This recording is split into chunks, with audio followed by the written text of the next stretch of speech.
Today I want to focus on the matter of Muamalat. It's a big subject, but I would like to undertake the key principles for you to understand the importance and the relevance that this matter has in this epoch. First, all the source of everything that we do has as its source Marifatullah. Marifatullah is everything in order to undertake any action or comprehend anything to do with this world. And Rasul sallallahi said, if you act on a knowledge that you know, Allah will make you the inheritor of a knowledge that you do not know. So the very process of acting is what leads to more knowledge. You do something, and then that action, that step, illuminates the path forward. That's why, if you want to acquire knowledge, the people of this affair have said they are the people of the book who learn with the books, and they are the people who learn with experience. And that's why they have said of this knowledge that this is a knowledge that you taste. Knowledge that you taste, meaning that you experience. So everything that you experience is a knowledge that is acquired. But the knowledge that you read in a book is something that is vaguely comes and stays with you.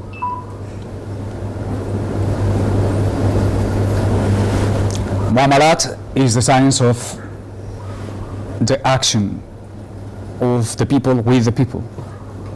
So some people have said there is ibadah and muamalat. Ibadah is everything to do with our relationship between us and Allah subhanahu wa ta'ala. And muamalat is everything else, everything to do with men and men. So the matters of society.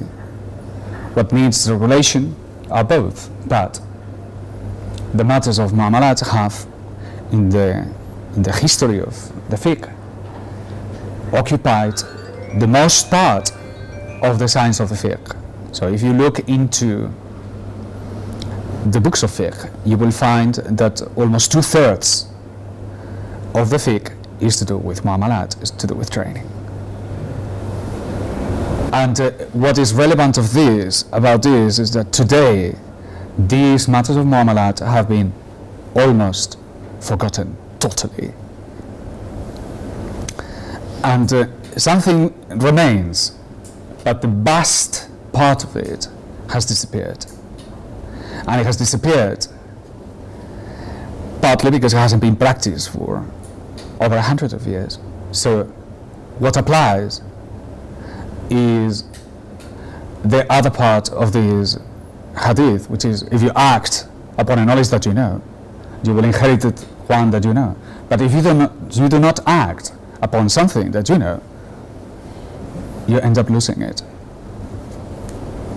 And we have lost muamalat because we haven't practiced muamalat. Then there are other reasons to do with the politics that came about after World War II and the creation of a world order and the establishment of constitutions that they were imposed upon every Muslim country. And within that constitution, the frame, a legal frame, was overimposed that eliminated the practices of muamalat. And they all have to do with the new muamalat, because muamalat, the practice of the people, doesn't disappear, it's simply replaced. So what is replaced with, what has been replaced with, is best seen in the streets. The practice that we have here today is capitalism. And not capitalism seen as an ideology, but the practice of the day. Those countries that they call themselves anti-capitalist practice capitalism. This is the full extent of the affair. Those countries who do not recognize capitalism as an ideology practice capitalism. Capitalism has become the model. And what is capitalism, so that we don't make out of it one of the fantasies that you often hear? It is nothing but an organization of the economy of the people in which riba is halal. when the capital becomes productive and when money becomes productive itself, therefore gaining a power that in our societies doesn't have. Then you have other elements that come associated with this, like for example the very nature of money that you have today. The very nature of money, which is a piece of paper, it doesn't no longer represents value in itself, but is somebody else promising to pay, which, as we know, they don't pay. And that system is imposed upon the people who have lost the freedom to choose the medium of exchange. So today people are forced into accepting pieces of paper that they know they have no value, and they know they are controlled and manipulated by private entities called commercial banks, regulated by a central bank that is endorsed by the Constitution itself. This system is worldwide. This system is completely haram. This system is completely contrary to Muamalat. So for as long as you have this system, you will not see Muamalat. If what Muamalat is left is what is not a part of this modern system. So therefore what is left is matters of marriages and deaths and registration of small matters. But the practice of Muamalat is forgotten altogether. How far is this forgetting of the matter? Well, as far as you can imagine. Because while there is no one single country in the world who doesn't have a constitution, and therefore that is not part of the system. The countries, with only one exception, there is only one country in the world who doesn't have constitution. Surprisingly, is Israel. I suppose because they know better. So this is the only country who says, well, we don't need it. I mean, for everybody else who's an idiot, yes, but we don't need that. Some people think Saudi Arabia doesn't have. No, it does have. It didn't have for a long time, but they convinced them to have them. Even the countries who do not have a status of nation, they wish to have a constitution. And that is the really full extent of the affair. So Palestine, who wishes to become a country, all they want is to be recognized by the United Nations with a constitution.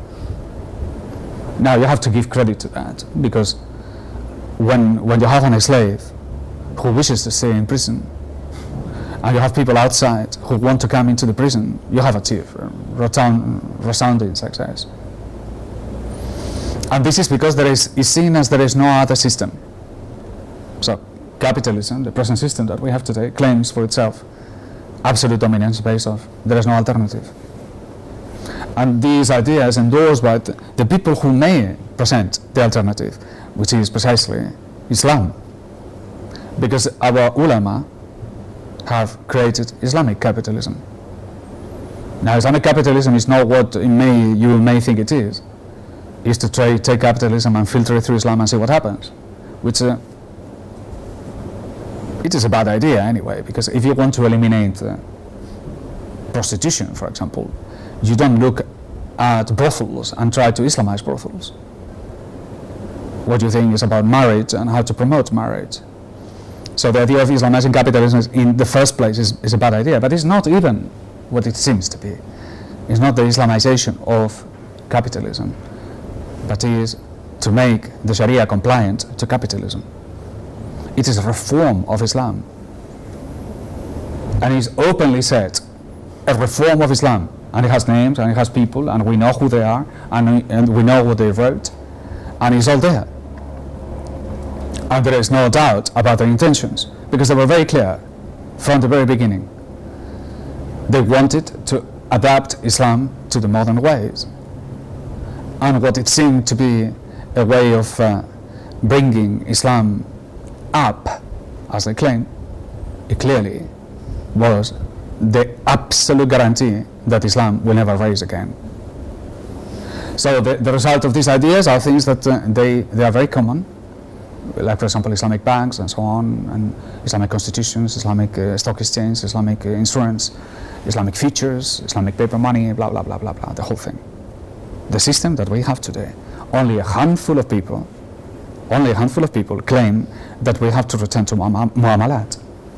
And in saying that, we are making a big claim, because what we are saying is that Muamalat is a model and it can be put in practice. In other words, what we are saying is that Islam existed, was a reality, and is a reality today. And to deny that is to say that such model did not exist in the past, and it cannot be put in practice today. So what we are saying that in order to restore Muamalat, we have to go back to the source, and the source is Medina al-Munawwara.